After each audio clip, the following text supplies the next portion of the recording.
Blech.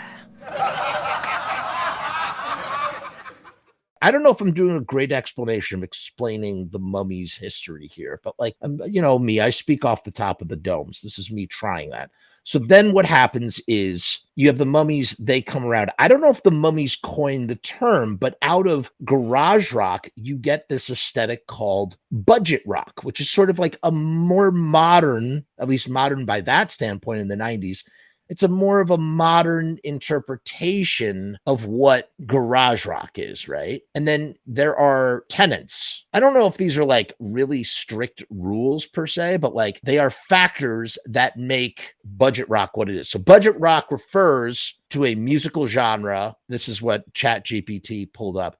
Budget rock refers to a musical genre, scene, and DIY do-it-yourself approach to making and promoting music, and emerged in the 1980s and is closely associated with garage rock, punk rock, and a lo-fi aesthetic. Budget rock emphasizes a raw, unpolished sound that often involves bands producing their own music with minimal financial resources. The term budget rock reflects the idea that music can be created and enjoyed without the need for large budgets or major label support.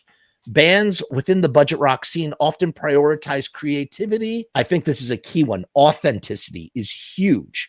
Authenticity and a rebellious spirit over commercial success and or polished production value. So particularly with a band like the Mummies, it's like a badge of honor to the cheaper and shittier and more degraded the aesthetic of your sound and the fidelity of which you record, the more honorable you are within this sort of budget rock mentality. Here are some characteristics of budget rock.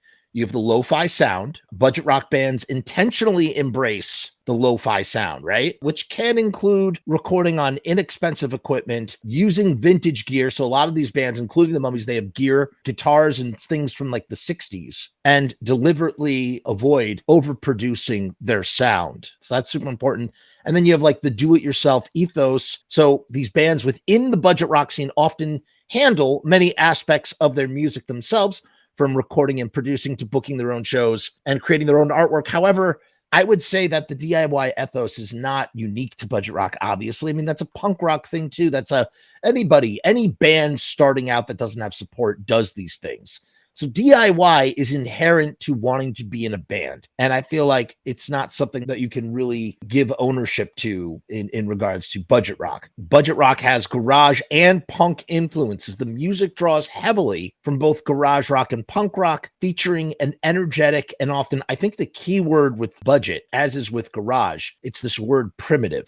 You hear that a lot. When we think about Iggy Pop too, we think about primitive blues, right? Fuzz, Link Ray, Rumble, the Sonics dangling a single microphone over the drum kit to get that sound. I mean, that's what everybody obsesses over in this sort of scene. Then you have like the minimalist aspect where musicians within the scene, they sort of focus on the essentials of music making, emphasizing songwriting and performance rather than arrangements. And I would say, to an extent, not all bands, but the Mummies particularly, a huge portion, I don't know what exactly, but a huge portion of the music that the Mummies play are not their own songs. They cover songs. Skinny Minnie, The Fly, Ballad of Iron Eyes Cody. I think they wrote Food, Sickles, and Girls. I know they wrote You Must Fight to Live on Planet of the Apes. I'm pretty sure they wrote that. Uncontrollable Urge by Devo, they cover as well. They sort of mix it up. It's your standard fare. But what's interesting is, you have guitar, bass, and drums, but there's also, not in every band, but there are certain bands that also have a organ player. Independent labels. Again, this is not unique to even punk rock. Every band has an independent label, okay? Budget rock bands often release their music on small, independent labels that align with the DIY ethos. And then underground culture. Again, everybody's a part of some kind of underground culture. So I wouldn't say that's unique to budget rock either. I would say that what really makes budget rock have an identity or gives it its identity more than any of those other things combined is the lo-fi sound on crude equipment, outdated formats. Like, for instance, it was a big deal when the Mummies finally put their music on CD. And just recently, they finally put their music on Spotify. Crazy. Absolutely insane. Budget rock has contributed to the diversity of the musical landscape by providing an alternative to mainstream, highly polished musical production. It celebrates the idea that anybody with a passion for music can create and share their art without being hindered by the financial limitations or traditional industry constraints. Let me add one thing further. The thing that I admire about the Mummies, the thing that I admire about budget rock and why I'm fascinated by this stuff, because yes, it does go hand in hand with the DIY ethos. I could take my daughter's little toy Casio piano and learn how to play it, and then go and speak into a tiny toy tinny speaker and create this, like this really cool kind of,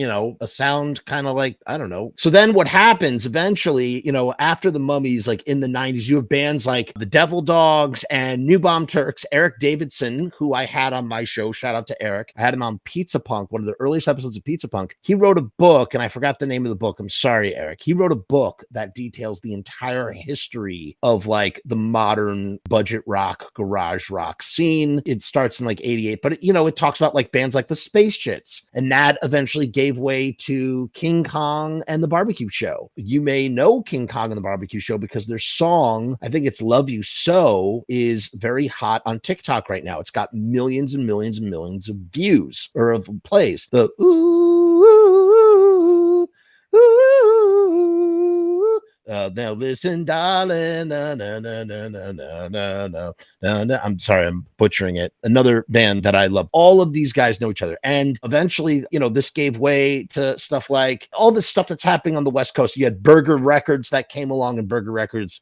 imploded in 2020 from a Me Too scandal. But I mean, you have all these bands. You have No Bunny, who I've talked about several times on here. You have Hunks and his Punks. You have Shannon and the Clams. You have Oinkmonics. You have the OCs, you have the Frights, you have Fiddler, you have Mean Jeans, you have Tijuana Panthers. They're all kind of like in the same scene. They don't all sound exactly the same, but they all kind of come from that side of the world. And then the Garden, they came up to, although the Garden is kind of separate from that. It's like this whole other branch of music, and it's really kind of all situated on the West Coast. Yes, you have like Cleveland, Ohio, which is where the New Bomb Turks are from. You have like there's stuff that was happening in the Midwest, and then you did have stuff on the East Coast. In fact, there's probably stuff all over that I'm not mentioning. This is not a subject I'm entirely well versed on, but the thing that I love about bands like this and bands like the Mummies is just this idea that like, anybody could do it on any kind of instrument. You don't have to have the latest gear. You don't have to go in a professional studio. You go into your garage with a 4-track, you figure out how to record, and you record really crude recordings. And then the other thing going hand in hand with that budget mentality is, again, the notion of authenticity. What I'm doing is authentic and genuine from my heart, and it's wild and it's raw, and it's me, and the point of pride that comes with that.